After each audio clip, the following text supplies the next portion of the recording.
আলহামদুলিল্লাহ, অবশ্যই আমরা শুধু শহরে ঘাট না, আপনার আমাদের এরিয়ায় যে কয়টা ঘাট আছে, শহরে ঘাট থেকে নিয়ে একটা মিটফোর্ট ঘাট পর্যন্ত, সদর ঘাট পর্যন্ত, এরপর আপনার ওটার কি বলে ফেরিঘাট থেকে নিয়ে ওই যে আগানগর ঘাট পর্যন্ত আমরা প্রত্যেকটা ঘাটে আমরা যাচাই বাছাই করেছি। প্রথমে যখন 5 তারিখে গণ অভ্যুত্থানের পর যখন সব কিছু এলোমেলো, তখন কিন্তু আম জনতা যারা ছিল তারা কিন্তু সব কিছু ভেঙে ফেলছে।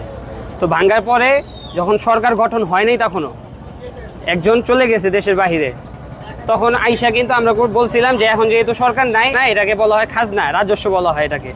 তো তারপরে যখন রাজস্ব বসলো, আমরা আসলাম এখানে। আসার পর আমরা বিআইডব্লিউটিতে একবার না কয়েকবার গেছি, এবং যে কয়টা ঘাটের জন্য আমরা গেছি আলহামদুলিল্লাহ আমরা বৈধ পেয়েছি। এবং এই সোয়ারি ঘাটে যে টার্মিনাল ঘাট যেটা, এটা অবশ্যই বৈধ আছে।